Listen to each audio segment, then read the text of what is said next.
Welcome to another episode of You Already Know. I was in another live. My light kept going out. We restarted. It might go out again. I might lament again, but we'll press on this time. Okay. Thanks for coming over. I'll give a second to the people that were over there to come over. Okay, great. Welcome back. Thank you. Okay. So what we're talking about today is wholeness versus acting from the wound. And what I already talked about in the other live. Hi, sorry. All right, I'll just keep tapping her back on. I mean, let's be real. This was $12 on Amazon. I'm surprised it's lasted this long. Okay, so what I had already said, thank you everybody for coming over to this one, is that like most of the things that I talk to, you don't know that you're doing it most of the time because you've never not done it. And acting from the wound has symptoms, and some of the symptoms are forever being concerned. And whatever, we'll just leave it out. Should we leave it out? Being concerned with trying to get something or somewhere else, and oh good, I'm glad you guys are laughing. It's a state of unrest, of discomfort, of frailty. And wholeness, in contrast, is allowing yourself, good morning, to approach each decision from a standpoint of, does this add? Is this aligned? Rather than, how do I make this work? When you're acting from the wound, and sorry about the delay, I'm gonna give up. When you're acting from the wound, it's kind of like when you're on a diet and you've been starving yourself. I've got a lot to say about how to actually lose weight versus mainstream dieting, and so if you ever want to work with me on that, I've been doing that with clients for a really long time. It's changing your relationship to yourself and your body and your emotions, which then changes your relationship to food. Oh, that's sweet. Thanks, Tony. Let's try it one more time. Come on, buddy. You can do it. Talking about food. Okay, so like if you're on a diet and you show up at a party and they have junk food, you're likely indiscriminate. You just gobble. And you end up eating more than you would if you weren't on a diet, and you end up eating things you wouldn't. And similarly, when you're operating from the wound, you interact with life with a little bit of gobble, where what you're doing, or starving, it kind of like swings. In any case, you're not necessarily continuously or consistently supporting your growth forward. There's not nourishment. There is not a environment that is conducive to progressive and sustainable and comfortable growth. It's chaos. Wholeness, on the other hand, is allowing yourself to approach the snack table or the buffet. Oh man, this light situation. Fuck it. Is approach, I do have an idea. Okay, it won't work for today, but maybe tomorrow. Is to approach the snack table and you say, am I hungry for this right now? Is this good? Does this, and good is a relative term. So, okay, well first, is this good for me? One of the things I also do with clients around nutrition, I can do across all areas of thought, where you're using the idea of good that you learned kind of like generically. So it's like avocados are good. Running is good. Well, maybe. If it's good for you remains to be seen. The only way you know that is if you pay attention to how it actually feels in your body and what the feedback loop is for you. And so wholeness is approaching the table and saying, like, what am I hungry for? And allowing yourself to make the decision about what's good for you beyond the urgency of the moment. Also, drinking water. Sometimes we are thirsty. Yes. And so what I'm talking about really is a relationship to your body, a relationship to your experience that makes you present to it so that you can discern in the moment what is correct for you rather than operating off of a preset list of ideas that likely aren't yours or you learned in compensation. So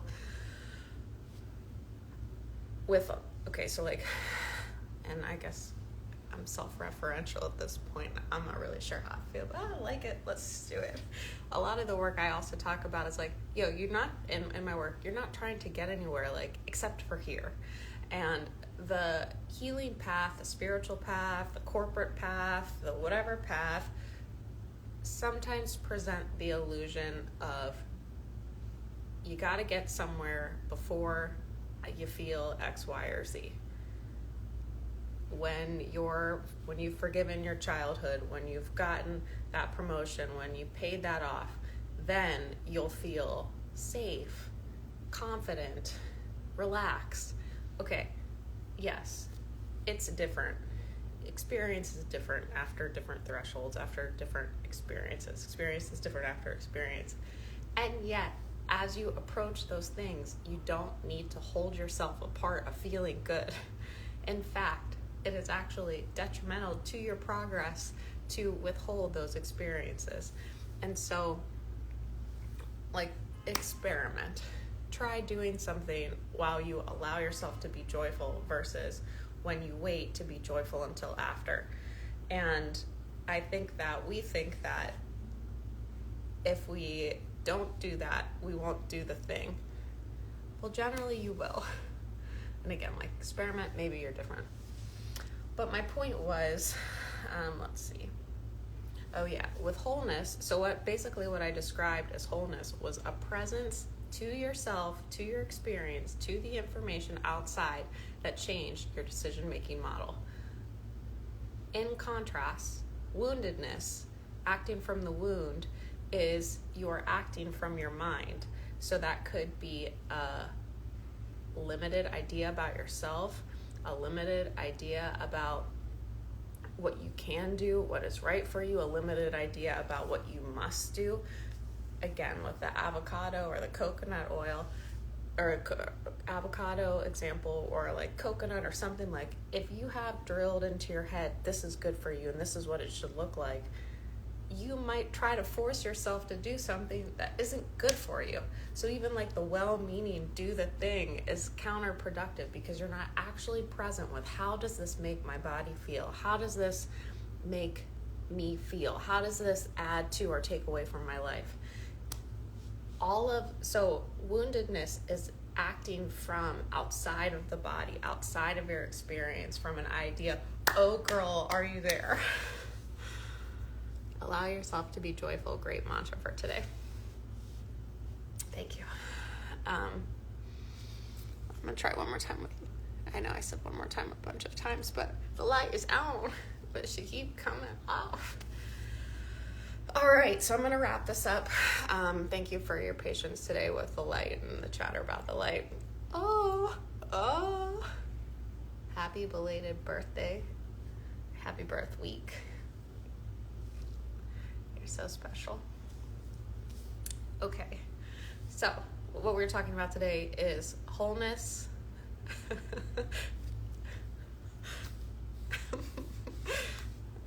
Wrap it up. What I was talking about today was wholeness versus acting from the wound. The wound is acting from the wound is basically you're not present to your personal experience fully, or you're not taking in all the information externally fully, and thus and like the greatest illusion, the information that you're not taking in is that, like, you're safe, you're okay, you're enough, you're not separate from the world around you, you're not separate from life around you, And so the decisions that you're making come from like, well, how can I be? How can I feel better? It's like this underlying agitation that, again, like you likely don't know you have if you've always had it. So how, and like in recapping, how might you come to find that you have it? Well, if you're not generating results is one way. And two, again, like a high level of agitation, which might never, again, you might not even know you're highly agitated. So instead, what you might ask is like, do I feel calm? Do I feel centered? Do I feel at peace? All right, you're like, oh, thanks. Yeah, this light today been whack. I don't know if I'm gonna just put this one. So let's see, anything else? Yes. So wholeness, like how can one get there? So I talked about kind of like the healing path is so funny. Like it lays out this kind of like game board, just like life, that game board, the game life, where it's like, well, you got to go do this, blah, blah, blah, blah, blah, blah, blah. And like you can and you will. And at the same time, like really what you're healing is coming to your personal experience and feeling comfortable in yourself and open to the moment. And so you can heal that or practice that like by being present through your breath, by taking a big breath in every so often, asking yourself, hey, what are you doing? Hey, what are you doing? And letting yourself come into your body more. Do I have more to say today? No. Yes, I have more to say today. Don't be afraid of yourself. Okay, that's important to include in this conversation. Light. I feel very deeply. I also obviously have a lot going on, or did have a lot going on upstairs. I've come to bring it to a place of peace, but I know what it's like to not. That was kind of scary, to allow the fullness of my experience at first seemed very scary. What if I get lost in my thoughts? What if I get lost in my feelings?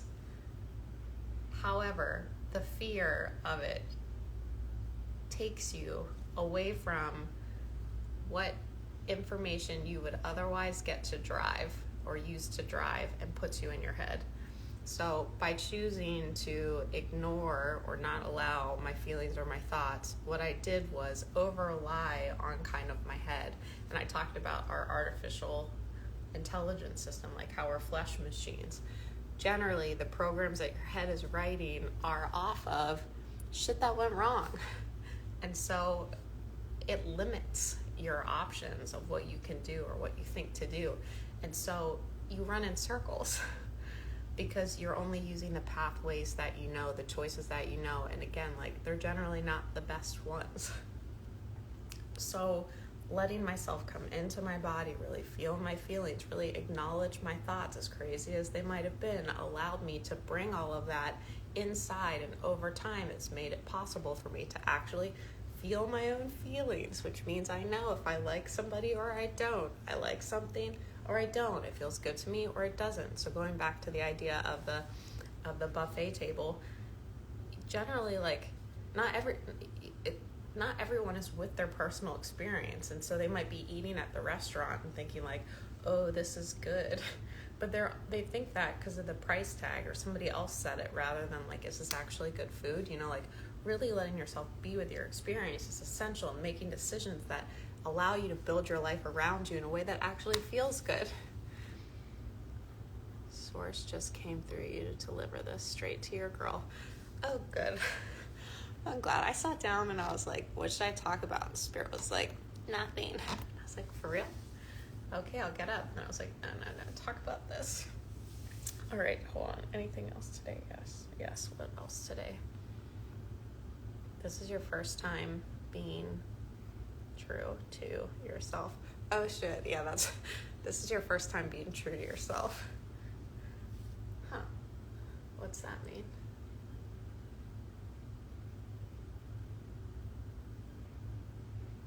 You can't rely on the path, you have to make it.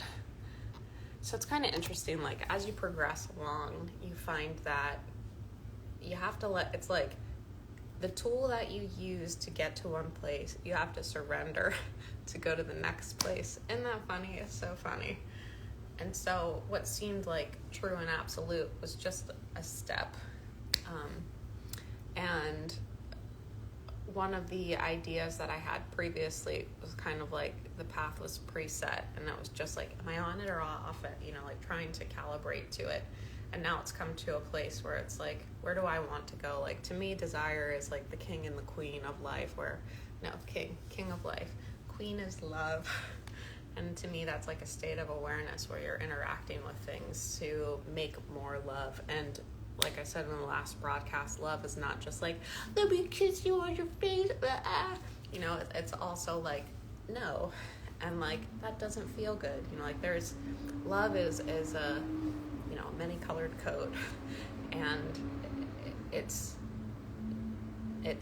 momentary, it's relative. And it, to me, looks like perpetuating or nourishing life. So yeah, so I guess like to me, desire, kind of like pure desire, is really our lead here. It's kind of like the target to follow, at least for me. And it seems that corroborates with other literature in this space, but I always want to keep the door open for things to be different for you, because maybe they are. And maybe in hearing me say these things, you go home and you try them and you're like, no, that would make me really happy, because I don't care if you do it like I do it. I just want you to do it like you do it. And even then, like, that's up to you. Anything else today? Yes. What else today? This too shall pass. That's for me. Oh, golly. Anything else? No, that's it. All right. Thank you, everybody, for coming out and for humoring my light situation. I guess it's broke. The future, it's not even here until it is, and then it resists predictability. Oh, that's great. Yeah, good call. The future is not even here until it is, and then it resists predictability. Yeah, I was talking about that yesterday to someone, or the other day to someone, about whenever you're analyzing the past, you have the illusion that you'll be able to come to a conclusion that will prevent pain in the future, like some kind of absolute rule that you can apply. But every time you examine the past, you examine through new eyes, so you see new things. And so the examination is inexhaustible. And not only that, the future is its own beast. So in analyzing the past, like reviewing for errors, like reviewing for like, well, how can I be better? How can I do better? How did I go wrong? You know, like, set a time limit to it. Or one of my favorite things is to delegate to my spirit, where it's like, go ahead, spirit, like, if there's something for me to hear or know or see, like, you tell me. I'm not going to go dig around in the drawer, like, lead me there when it's time, or like drop it on my lap, or, you know, and I find that works for me. All right. Thank you again, everybody. Thank you. Have a nice day. These are on YouTube. If you haven't followed, I would really appreciate that, or subscribed, at Shaylee Edwards. And I work with clients one-to-one. You can find information about that on my website. I also updated my Linktree, because Linktree changed and they dropped a few features, and so now it has this like sort of shop feature where you can buy products from my website directly. I'm also selling art still, so if you have any questions about that, let me know. Everybody have a beautiful day.